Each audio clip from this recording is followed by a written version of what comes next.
Hello friends, स्वागत है आप सभी का हमारे यूट्यूब चैनल बिनर्स एजुकेशन पॉइंट पर। आज हम चर्चा करेंगे हमारे मध्य प्रदेश के नोट्स के विषय में। तो यहाँ पर हम कुछ 3 मार्कर और 6 मार्कर पर चर्चा करेंगे।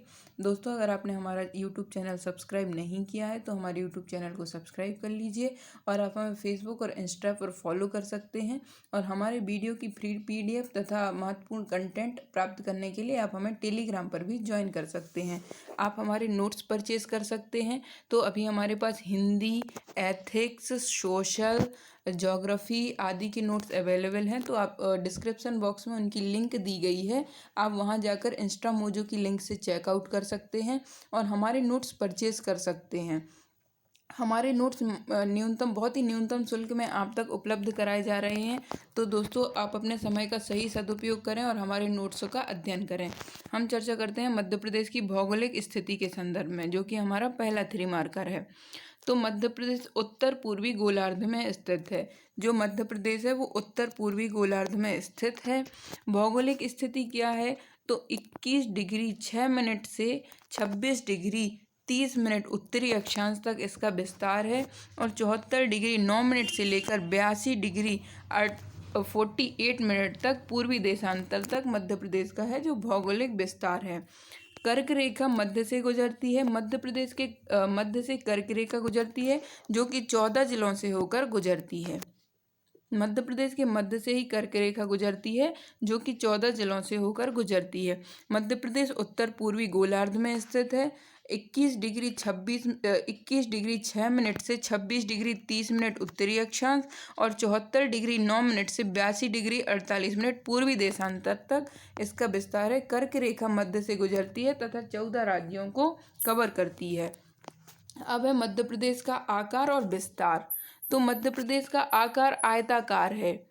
मध्य प्रदेश का जो आकार है वह आयताकार है। क्षेत्रफल है 308,252 किलोमीटर, मतलब 3,08,252 किलोमीटर स्क्वायर इसका विस्तार है।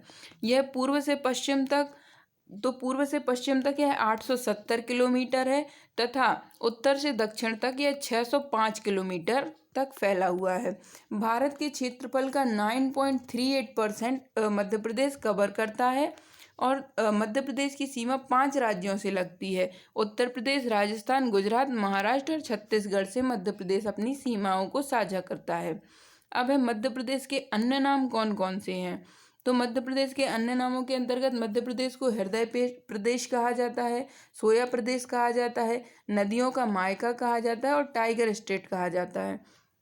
दोस्तों, जो 2018 की टाइगर गणना हुई थी उसमें मध्य प्रदेश में लगभग 526 टाइगर पाए गए हैं, इसीलिए मध्य प्रदेश को टाइगर स्टेट का दर्जा दिया गया है।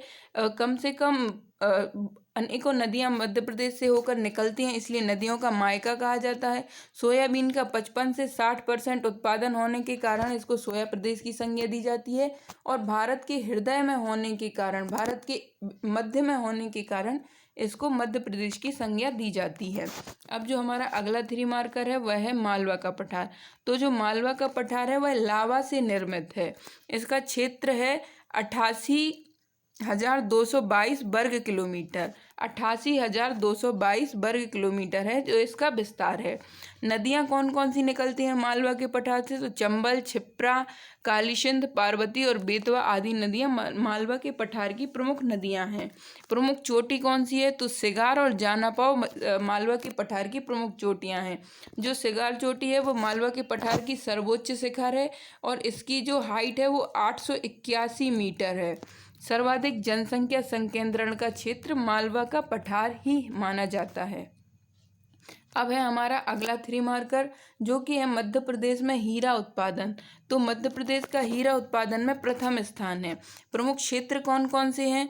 तो पन्ना एकाधिकार है। पन्ना का हीरा के लिए एकाधिकार है और अनेक जगहों पर अभी हीरे के कुछ साक्ष्य मिले हैं, जिनमें है बक्सवा, छतरपुर, मझगवा, सतना की खदान है और हिनौता खदान, और एक और है जो अंगोर खदान है, वहाँ भी हीरे मिलने के साक्ष्य प्राप्त हुए हैं। कुल भंडार कितना है?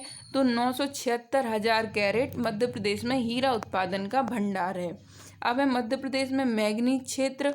तो मध्य प्रदेश के प्रमुख मैग्नीज क्षेत्र के अंतर्गत बालाघाट क्षेत्र, खरगोन क्षेत्र, झाबुआ क्षेत्र और छिंदवाड़ा क्षेत्र यह प्रमुख मैंगनीज के क्षेत्र हैं। खरगोन क्षेत्र, छिंदवाड़ा क्षेत्र, झाबुआ क्षेत्र और बालाघाट क्षेत्र जो हैं वह मैंगनीज के क्षेत्र के नाम से जाने जाते हैं। दोस्तों, आप हमारी मेंस की टेस्ट सीरीज भी ज्वाइन कर सकते हैं।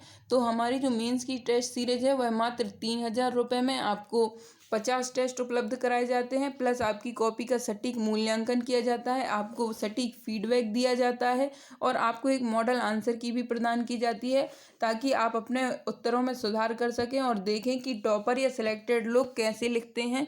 तो इस तरीके से आपका इम्प्रूवमेंट होता है।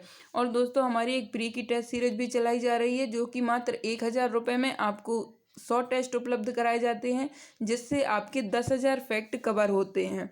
दोस्तों, हमारा अगला 3 मार्कर है मध्य प्रदेश में कोयला संस्थर मीथेन। तो मध्य प्रदेश में कोयला संस्थर मीथेन क्या है? तो मध्य प्रदेश में कोल बेड मीथेन एक प्राकृतिक गैस है जो कोयला खदानों के साथ पाई जाती है। मध्य प्रदेश में कोल बेड मीथेन एक प्राकृतिक गैस है जो कोयला क्षेत्रों में कोयले के साथ पाई जाती है। पूर्वी क्षेत्र, इसके प्रमुख क्षेत्र कौन कौन से हैं कोल बेड मीथेन के? तो पूर्वी सोहागपुर, पश्चिमी सोहागपुर जो कि शहडोल में है, ये दोनों क्षेत्र, और पश्चिमी सतपुड़ा में पेंच कानन वाला जो क्षेत्र है वहाँ कोल बेड मीथेन के संस्तर पाया जाता है। इन क्षेत्रों में उत्खनन का दायित्व रिलायंस कंपनी का है। इन क्षेत्रों में जो उत्खनन का दायित्व है वह रिलायंस इंडस्ट्रीज को प्राप्त है। अब है हरिशंकर परसाई। तो हरिशंकर परसाई जो थे वह प्रमुख व्यंग्यकार थे। इनका जन्म हुआ था 1924 में होशंगाबाद की जमानी ग्राम में इनका जन्म हुआ था। प्रमुख समाचार पत्र पत्रिका कौन कौन सी हैं इनकी? तो वसुधा, प्रहरी आदि इनकी प्रमुख समाचार पत्र पत्रिकाएं हैं। वसुधा जो है वो पत्रिका है और प्रहरी जो है वो समाचार पत्र है। इनकी प्रमुख रचनाएं कौन कौन सी हैं? तो इनकी प्रमुख रचनाओं में रानी नागफनी की कहानी, भूत के पांव पीछे, शिकायत मुझे भी है, ठिठुरता हुआ गणतंत्र, हंसते हैं रोते हैं आदि इनकी प्रमुख रचनाएं हैं। रानी नागफनी की कहानी, भूत के पांव पीछे, शिकायत मुझे भी है, ठिठुरता हुआ गणतंत्र, हंसते हैं रोते हैं। और इनको पद्मश्री, साहित्य अकादमी और शरद जोशी सम्मान से सम्मानित किया जा चुका है। दोस्तों, इस प्रकार से हमारे ये एमपी के नोट्स हैं जिसमें हिस्ट्री, ज्योग्राफी और महत्वपूर्ण मध्य प्रदेश को कंप्लीट किया गया है। आप देख सकते हैं ये ग्वालियर प्रशस्ति, उसके बाद भरोत स्तूप के बारे में दिया है, फिर गुप्त काल में मध्य का राज विस्तार और वैभव एवं प्रमुख वंश दिया है। इसके पश्चात दिया है बैगा जनजाति की सामाजिक, आर्थिक, राजनीतिक चित्रण दिया है। और इसके बाद अर्थव्यवस्था में भी बहुत कुछ दिया गया है। उसके बाद ये मध्य प्रदेश में खाद्य उद्योग का भी वर्णन किया गया है। मध्य प्रदेश में खाद्य आयोग क्या है उसका भी वर्णन, इंदौर मेट्रो रेल प्रोजेक्ट के विषय में भी बताया गया है। इसके पश्चात मध्य प्रदेश में पर्यटन की संभावनाओं पर भी टिप लिखी है, तो वो भी इसमें विवरण दिया गया है आपको। और इसके पश्चात मध्य प्रदेश में वर्षा का चित्रण कीजिए कि मध्य प्रदेश में कितनी वर्षा होती है, कब होती है, उसका क्षेत्र कौन कौन से होते हैं। इस प्रकार से ज्योग्राफी का भी कवर अप है, इकोनॉमिक्स का भी कवर अप है, हिंदी का भी कवर अप हमारे जो एमपी के नोट्स हैं उनमें किया गया है। दोस्तों, हमारे जो नोट्स हैं चाहे वो एमपी के हों, चाहे हिंदी के हों, चाहे एथिक्स के हों या सोशल के हों या जिस भी विषय के आपको आगामी समय में उपलब्ध कराए जाएंगे, तो दोस्तों उनमें महत्वपूर्ण कंटेंट ही आपको उपलब्ध होगा। क्या होता है कि हमें बहुत सारी चीज़ें बुक में मिल जाती हैं, लेकिन हम नोट्स उन्हीं चीज़ों के बनाते हैं जो सिलेक्टेड होते हैं। इस प्रकार से मध्य प्रदेश में पशुधन विकास कार्यक्रमों का वर्णन, मध्य प्रदेश की जनांकिकी और अन्य प्रश्न जैसे मुख्यमंत्री स्ट्रीट वेंडर योजना, तो हम अपने जो नोट्स बनाते हैं उनमें करंट का समावेश करना नहीं भूलते हैं। हम अपने नोट्स में सब कुछ समाहित करके चलते हैं, चाहे वो हिस्ट्री हो, चाहे ज्योग्राफी हो, किसी भी विषय से संबंधित, तो हमारे नोट्स में उसका सारा कवर अप होता है। धन्यवाद दोस्तों, मिलते हैं अगले वीडियो में। हमारे नोट्स परचेस करना ना भूलें और हमारे चैनल को सब्सक्राइब करना भी ना भूलें और हमारे वीडियो को लाइक और शेयर ज़रूर करें।